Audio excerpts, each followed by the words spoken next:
Assalamualaikum warahmatullahi wabarakatuh. Berjumpa kembali dengan Isro Hartati. Kita akan belajar geografi kelas 12 tingkat SMA.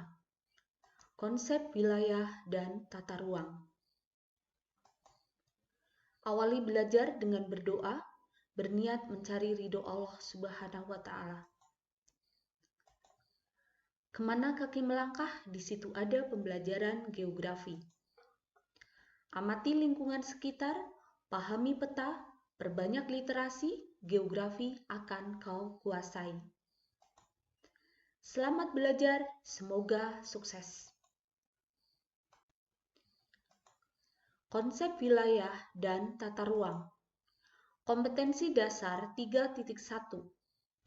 Memahami konsep wilayah dan pewilayahan dalam perencanaan tata ruang wilayah nasional, provinsi, dan kabupaten kota. 4.1. Membuat peta pengelompokan penggunaan lahan di wilayah kabupaten, kota, provinsi berdasarkan data wilayah setempat. Indikator yang akan dicapai: 1. Menganalisis konsep wilayah dan tata ruang.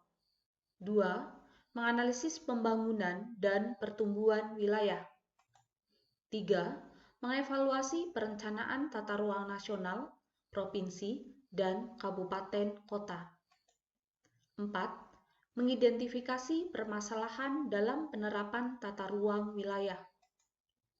5. Menganalisis konsep wilayah dan pewilayahan dalam perencanaan tata ruang wilayah nasional, provinsi, dan kabupaten kota.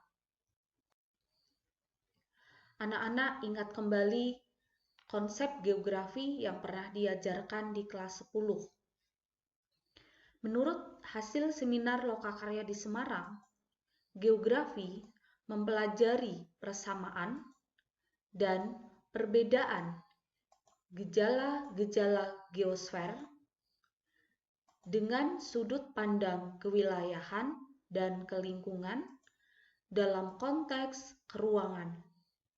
Jadi ketika kita belajar geografi, tidak bisa terlepas dari kewilayahan, kelingkungan, dan keruangan. Pada dasarnya, bumi terbagi menjadi beberapa bagian atau wilayah. Tiap wilayah di muka bumi memiliki karakteristik yang khas. Perbedaan karakteristik tersebut menimbulkan perbedaan potensi yang dimiliki.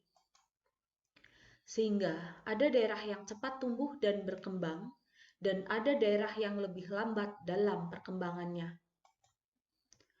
Perbedaan potensi akan menyebabkan terjadinya interaksi antar wilayah. Karakteristik khas yang dimiliki oleh suatu wilayah dapat dilihat dari ketampakannya. Ketampakan fisik seperti hutan, sabana atau stepa, gurun, perkebunan, pegunungan, pantai. Ketampakan sosial seperti pasar, pabrik, bandara, pusat kota, tempat wisata, mal. Konsep wilayah. Menurut Undang-Undang RI Nomor 26 Tahun 2007 tentang penataan ruang, wilayah adalah ruang yang merupakan kesatuan geografis beserta unsur terkait yang ditentukan berdasarkan aspek administratif dan/atau aspek fungsional.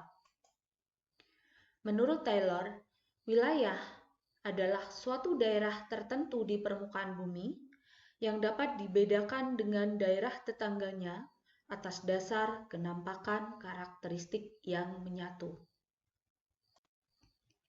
Konsep pewilayahan.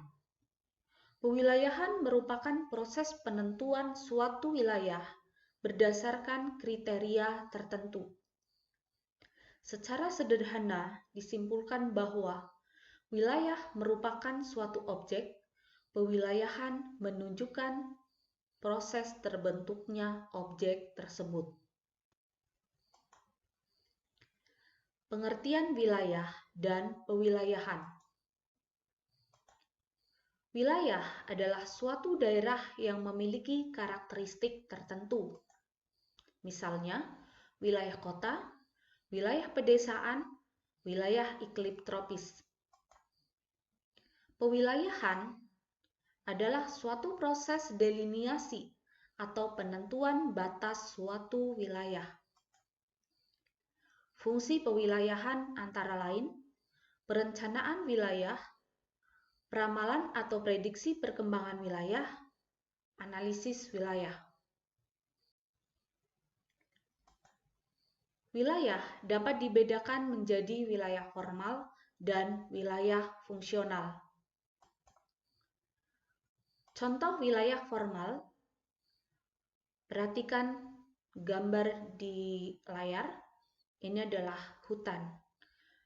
Hutan memiliki karakteristik yang homogen sehingga dikategorikan sebagai wilayah formal. Perhatikan gambar kedua, contoh wilayah fungsional. Di sini Ibu tampilkan gambar Kota Semarang, daerah Tugu Muda. Ini merupakan contoh wilayah fungsional. Jadi wilayahnya lebih heterogen. Ada aktivitas penduduk terlihat dari transportasi di sini, kendaraan yang lewat dari daerah pinggiran atau daerah sekitarnya menuju ke kota. Nah, ini contoh wilayah fungsional. Untuk lebih jelasnya dalam memahami apa itu wilayah formal, wilayah fungsional, contohnya bagaimana, kemudian proses penentuan atau proses pewilayahan secara formal dan fungsional bisa dilihat di video berikutnya. Untuk kali ini diakhiri dulu. Wassalamualaikum warahmatullahi wabarakatuh.